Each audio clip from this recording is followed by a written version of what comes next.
So we have a choice now that can be made. We can all benefit, all the people in the military-industrial complex, in the intelligence community, in universities and labs, in the United States and all over the world. We can benefit. We can just transform that industry so easily with just a decision based on our highest consciousness, on our spirituality, and on the fact that we have no choice unless we all want to die, and we don't. Not yet, anyway.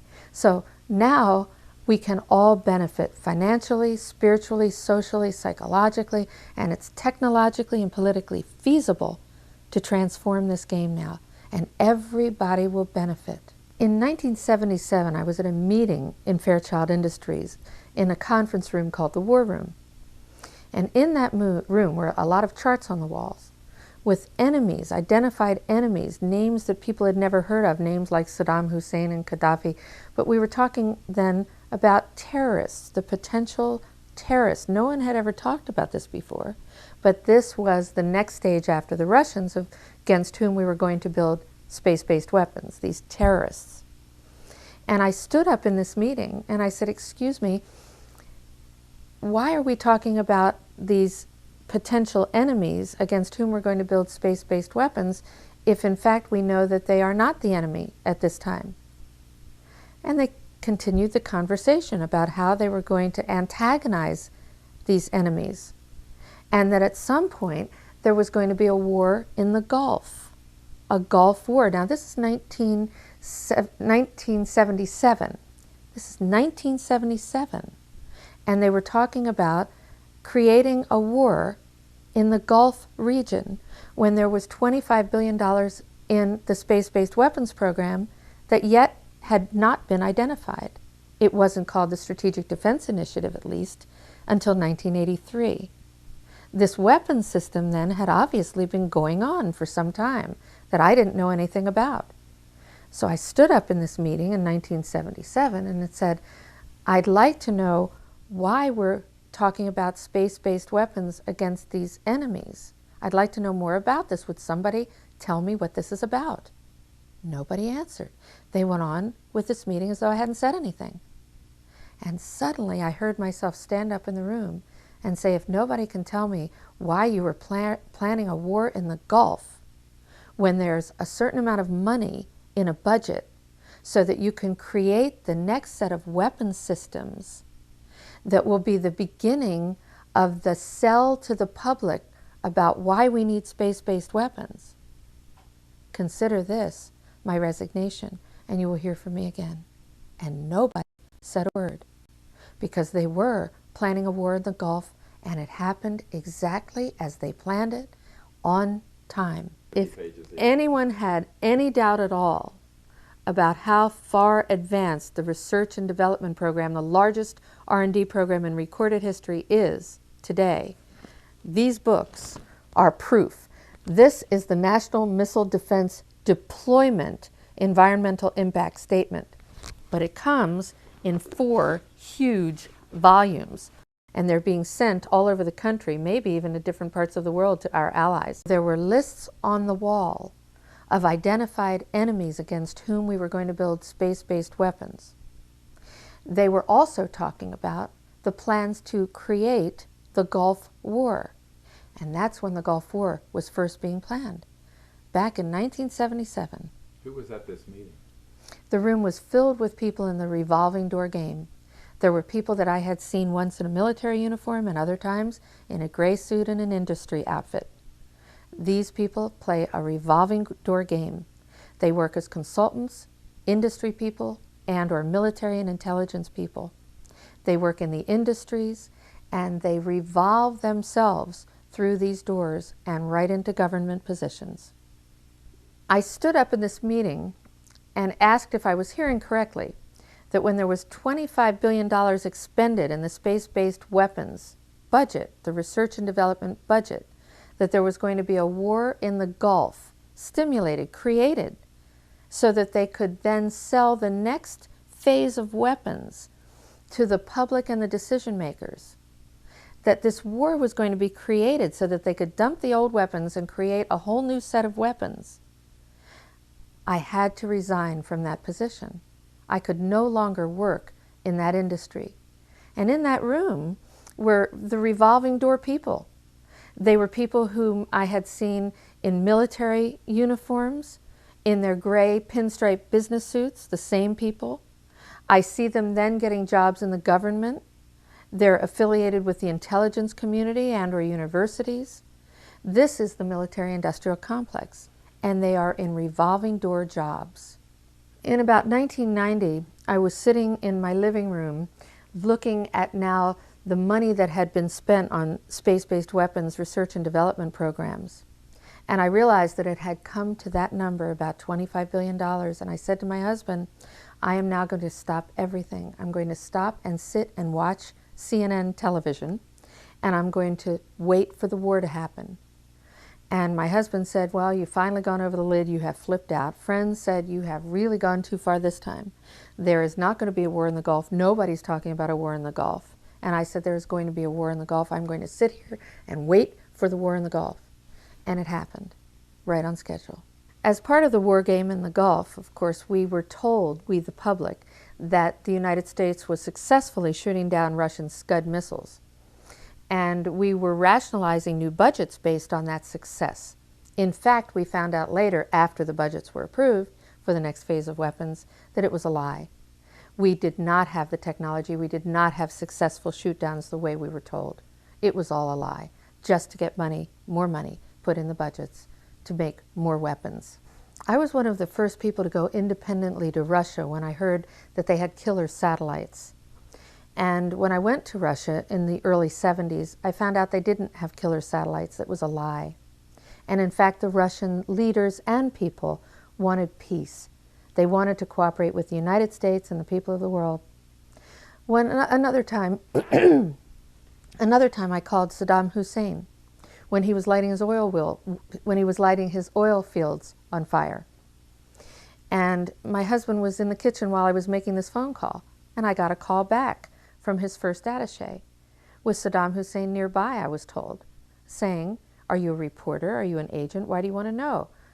And I said, no, I'm just a citizen who helped to start the movement to prevent the weaponization of outer space, and I have found that a lot of the stories that I've been told about weapon systems and the enemies are not true. So I wanted to find out what Saddam Hussein wants, what would satisfy him to have him stop making these oil fields go on fire and stop antagonizing people. And he said, well, nobody's ever asked him that question, what he wants. So when I hear that there's a possible threat of extraterrestrials, and I look at the history of thousands of years of possible visitations, recorded history, and when I hear now the stories of the disclosures of honest military intelligence industry people who have had experiences with UFOs, with crashes and landings, with live or dead bodies of extraterrestrial beings, people from out in the universes. And if I'm ever told that these are enemies against whom we have to build space-based weapon systems, based on my own personal experience of having worked in the military-industrial complex on weapon systems and military strategy, I'm going to know it's a lie. It's a lie. And I'm not only not going to believe it, but I'm going to go out as loudly as I can and tell everyone to take a look. They have not taken us away yet. We're still here after thousands of years of visits.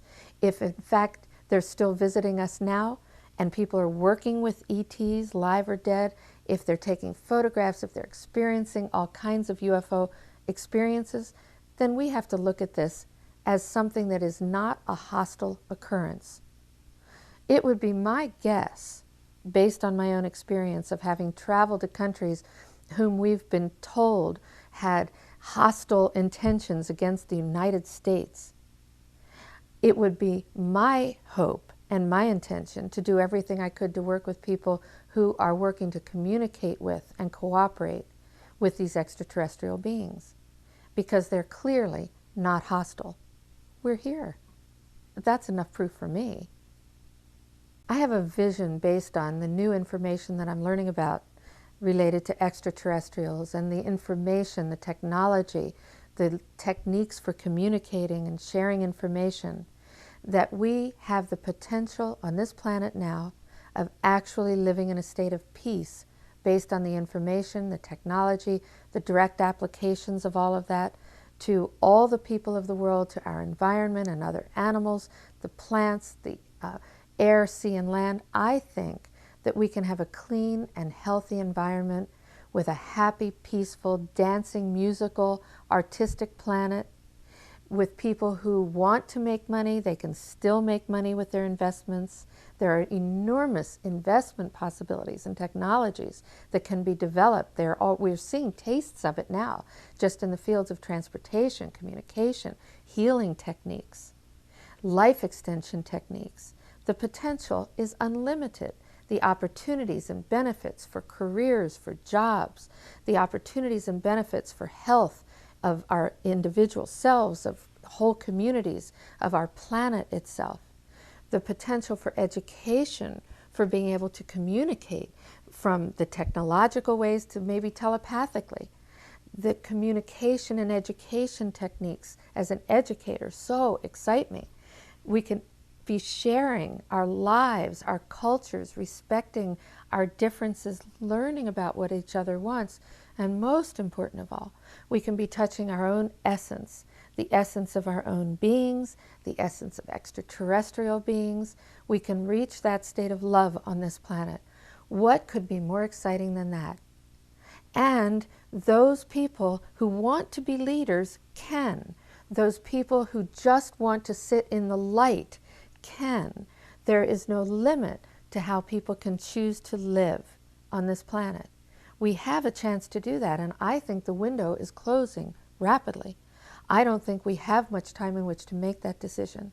We're too close in too many ways to either dying our physical bodies, to having some horrible disaster happen, to having some sort of war take place, whether it's from a high technology or an exotic weapon system, or a bacterial or viral, a biological or chemical warfare, an atomic bomb. I mean, what are we talking about when we have the capability of communicating worldwide?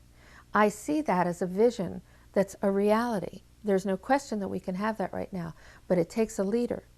And from what I hear from talking with soldiers, industry people, university people, with the people around the world, is that it has to start with the United States president, and that's whom we all have to reach. If you're international, if you're around the world, if you're in the United States of America, whether you're from any party or any belief system or any religion, the United States Commander-in-Chief, the President of the United States, is the person that needs to be reached. And we need to say that we want an ultimate, comprehensive, verifiable ban on all space-based weapons, including exotic weapons that we have yet to dream about. Wernher von Braun gave me the assignment of preventing the weaponization of outer space from happening. But what he said to me over and over again was that his real concern, his greatest concern, was about psychotronic weapons. Did he discuss what those were? No. He didn't discuss what they were, but he repeated over and over to me that this was the real concern. This is what we should really be concerned about. But he would add, the public, however, won't understand that yet.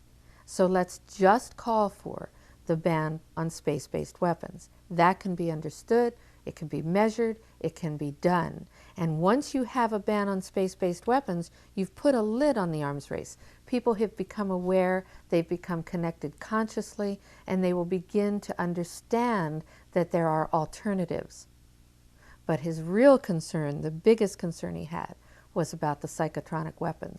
Those are mind-controlled weapons, mind-controlled people or technology.